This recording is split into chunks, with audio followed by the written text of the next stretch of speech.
Me permito compartir con ustedes el estudio bíblico del día de hoy, que tiene como personaje, a propósito de los profetas, la figura del profeta Jeremías.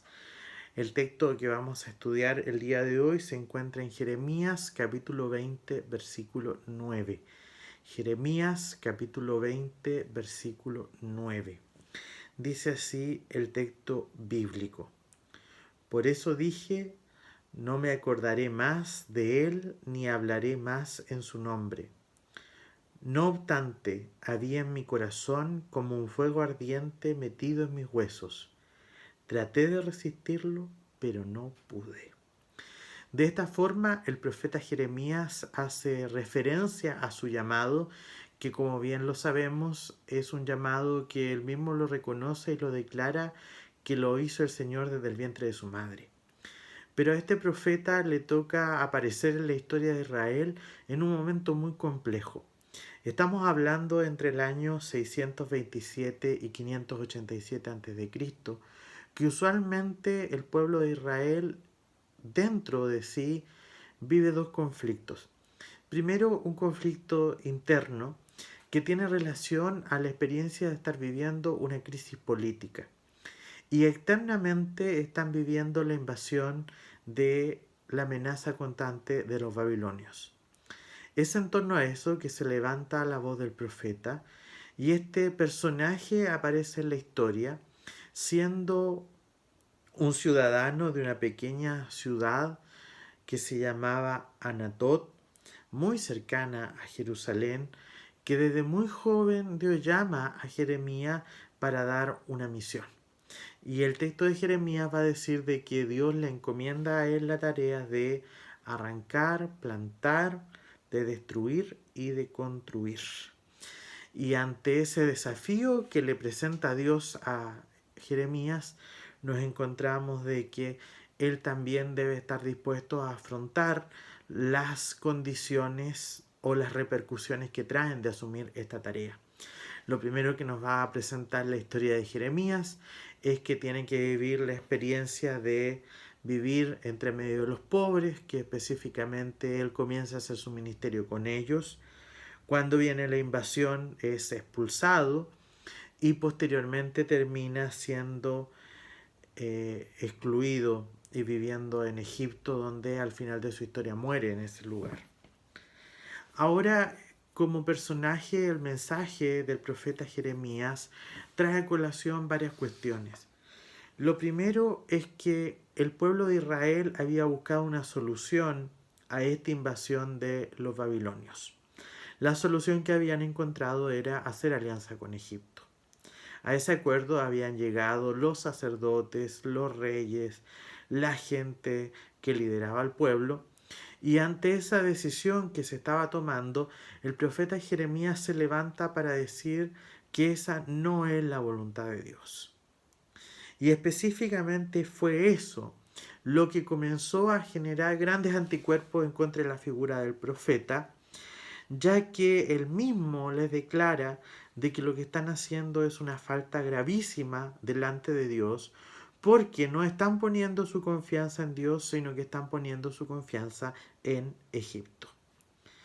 Lo que condena a Jeremías en el texto es que esta línea entre poner la confianza en Dios y poner la confianza en otros nos expone al gran tema que él disputa en su texto, que tiene relación a la idolatría. En las veces donde no se pone la confianza en el Dios verdadero. Porque supuestamente los sacerdotes, los reyes y otros tantos más habían encontrado ya una solución terrenal a la crisis interna y externa que estaba viviendo el reino de Israel. El problema no era hacer alianza con Egipto. El problema es que Egipto también es sinónimo de idolatría, por el hecho de que en ese lugar se rinde culto a dioses extraños, y también en ese lugar también existen muchos ídolos.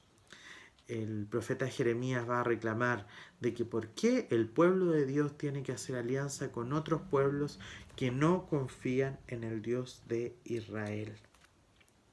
El segundo llamado del profeta es un llamado a la práctica de la justicia. Y este es un tema que tienen en común por lo visto todos los profetas del Antiguo Testamento, especialmente los profetas mayores, porque la palabra del profeta Jeremías es: ¿qué están haciendo con los oprimidos, con los débiles, con aquellos que están viviendo situaciones complejas?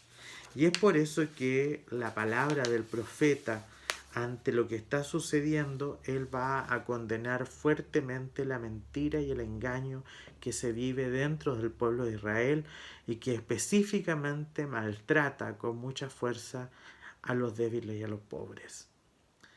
Ahora, como un elemento esperanzador, el profeta se levanta para decir que Dios quiere establecer una nueva alianza con su pueblo. Y es quizás ese uno de los temas más esperanzadores del mensaje del profeta, ya que él va a decir de que algo va a aparecer entre medio de todo esto que está sucediendo, y lo que va a aparecer es que si el pueblo sigue confiando en Dios y sigue siendo fiel a Él, Dios les va a consolar.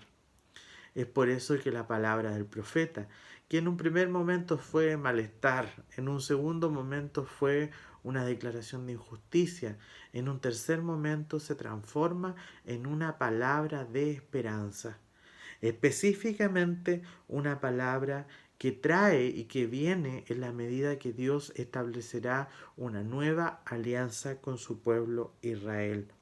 Y esta alianza, a diferencia de las otras alianzas que estaban escritas en la carne, el profeta Jeremías va a decir de que Dios va a escribir una nueva alianza en el corazón de ellos. Hay quizás dos textos que son los más desafiantes en el profeta Jeremías. El primero es la descripción de Jeremías capítulo 12, los versículos del 7 al 13. Jeremías 12 del 7 al 13. Dice así el texto bíblico: he abandonado mi casa, he desamparado mi heredad, he entregado en manos de sus enemigos los que amaban mi alma. Mi heredad fue para mí como un león en la selva. Contra mí lanzó su refugio, y por eso la aborrecí. Es mi heredad para mí como una ave de rapiña de muchos colores. ¿No están contra ella aves de rapiña rodeándola? Venid, reuníos vosotros todas las fieras del campo, y venid a devorarlas. Muchos pastores han destruido mi viña, han pisoteado mi heredad, han convertido en desierto y soledad mi heredad preciosa. Fue convertida en asolamiento desolada, lloró sobre mí. Toda la tierra quedó asolada, y no hubo nadie que reflexionara. Sobre todas las alturas del desierto vinieron destructores, porque la espada de Jehová devorará desde un extremo de la tierra hasta el otro, no habrá paz para nadie. Sembraron trigo y cosecharon espinos. Se esforzaron, mas nada aprovecharon. Se avergonzarán de sus frutos a causa de la ardiente ira de Jehová.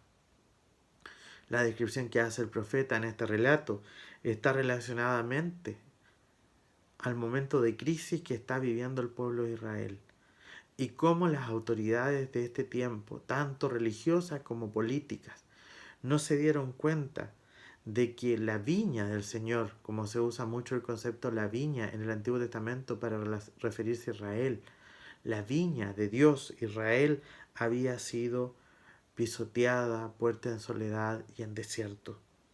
Pero ante esta experiencia tan compleja, como dice el texto, sembraron trigo y cosecharon espinos. El profeta Jeremías se lo va a levantar con fuerza para decirles a todos que Dios aún no ha cerrado la puerta y que Jeremías 31 del 31 al 34 van a declarar diciendo: vienen días, dice Jehová, en los cuales haré un nuevo pacto con la casa de Israel y con la casa de Judá, no como el pacto que hice con sus padres en el día en que tomé su mano para sacarlos de Egipto. Pero este es el pacto que haré con la casa de Israel después de aquellos días, dice Jehová. Pondré mi ley en su mente y la escribiré en su corazón. Yo seré su Dios y ellos serán mi pueblo. Y no enseñará más ninguno a su prójimo, ni ninguno a su hermano, diciendo: conoce a Jehová, porque todos me conocerán, desde el más pequeño de ellos hasta el más grande, dice Jehová, porque perdonaré la maldad de ellos y no se acordarán más de su pecado.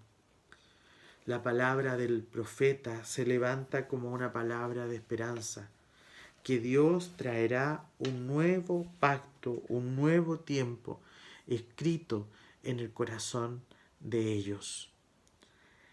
Por eso que, resumiendo un poco las ideas del profeta Jeremías, existe esta misión y este llamado que él recibe, un llamado que él mismo define que no puede apagar, pero un llamado a denunciar específicamente la injusticia social que se está viviendo, la denuncia religiosa de la idolatría que está cometiendo el pueblo de Israel, pero a declarar también la esperanza de que efectivamente Dios hará un nuevo pacto con la casa de Israel.